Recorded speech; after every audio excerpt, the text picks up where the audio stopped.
कांग्रेस की बैठक में बीजेपी का अटैक। कांग्रेस की बैठक और बीजेपी का अटैक, ऐसा क्यों और कहां हो रहा है? ऐसा क्यों और कहां हो रहा है, चलिए पूरी खबर दिखा देता हूं। भारत के गलत नक्शे पर घमासान मच गया। पूरे दिन आज कर्नाटक के बेलगावी का मुद्दा राजनीति का केंद्र बना रहा।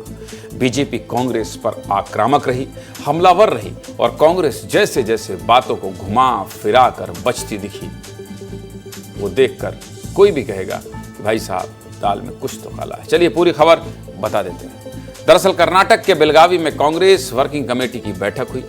अब बड़े बड़े नेता आने वाले होते हैं तो पोस्टर बैनर तो लगते ही हैं। इस अधिवेशन के पोस्टर पर ही बवाल मच गया। तस्वीरें ध्यान से देख लीजिए। इस पोस्टर में नेताओं के साथ भारत का मैप यानी भारत का नक्शा लगा था, लेकिन ये नक्शा गलत था। पोस्टर में भारत के नक्शे से पीओके और आक्साई चीन का हिस्सा गायब है। ये किसी एक पोस्टर की बात नहीं है। शहर में कई जगह ऐसे ही पोस्टर लगाए गए हैं जिसमें भारत का नक्शा गलत तरीके से पेश किया गया है। जिस पीओके को अमित शाह सदन में ताल ठोककर पाकिस्तान से वापस लेने की बात करते हैं, उस हिस्से को कांग्रेस ने पोस्टर से गायब कर दिया है। सोनिया, राहुल और प्रियंका गांधी की तस्वीर लगी इस पोस्टर पर खूब राजनीति हो रही है। तरह तरह के सवाल कर रहे हैं। कौन? राजनीतिक लोग। बेलगावी के अलग अलग इलाकों में लगे पोस्टर्स को बीजेपी आईटी सेल के हेड अमित मालविया ने एक साथ सोशल मीडिया पर पोस्ट करके बीजेपी पर सवाल उठाया। अमित मालविया की पोस्ट देखिए, जिसमें उन्होंने लिखा है कि सभी पोस्टरों पर भारत का गलत मानचित्र पेश करना कोई गलती नहीं है, ये कांग्रेस के तुष्टीकरण की राजनीति है। अमित मालविया ने अपने पोस्ट में कांग्रेस की तुलना मुस्लिम लीग तक से कर दी है। मुस्लिम लीग तक से कर दी है। कांग्रेस के इस पोस्टर पर राजनीति गर्मा गई है। बीजेपी फ्रंट फुट पर आकर कांग्रेस को घेरने में लगी है। हालांकि विवाद बढ़ा तो पोस्टर जरूर हटाया गया, लेकिन तब तक बहुत देर हो चुकी थी। नेता ताबड़तोड़ बयान दे रहे थे, शुरू कर चुके थे। नेताओं ने क्या क्या कह दिया है इस पोस्टर पर, सुन लीजिए।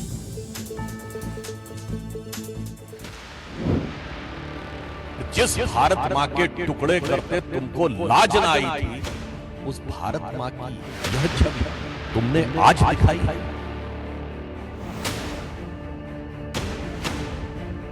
कांग्रेस की मानसिकता भारत तोड़ो की है, संविधान विरोधी है, भारत की अखंडता, एकता, संप्रभुता पर हमला करने की है। कांग्रेस ने इस देश को स्वातंत्र दिलाया।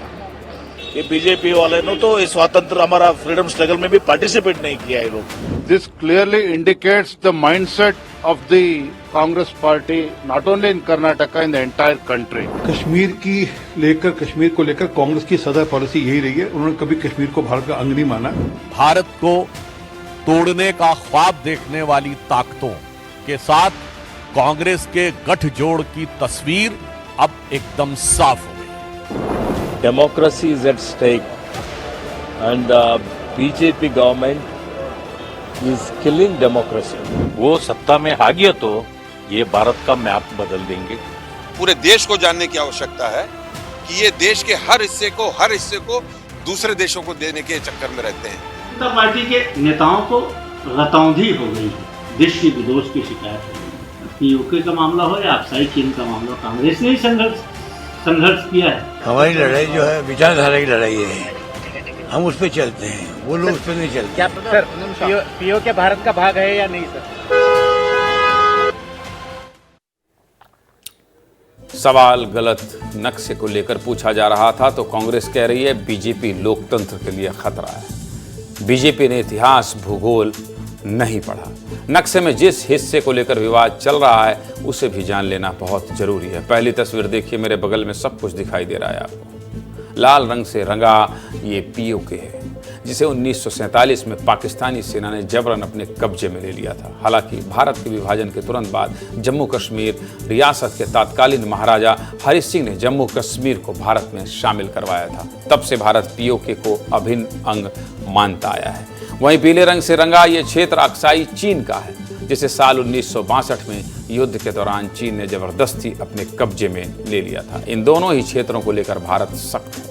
इन दोनों क्षेत्रों के बिना भारत का मानचित्र पूरा नहीं होता है। लेकिन आज कांग्रेस की मीटिंग में इन दोनों क्षेत्रों को नक्शे से गायब या नक्शे से अलग कर देना बड़ा सवाल खड़ा कर रही है। वैसे भारत के नक्शे से पीओके और अक्साई चीन गायब कर देना कोई नया मामला नहीं है। पहले भी ऐसे मामले हो चुके हैं। इस पर खूब राजनीति हुई है, इसलिए मैंने आपको विस्तार से बता दिया।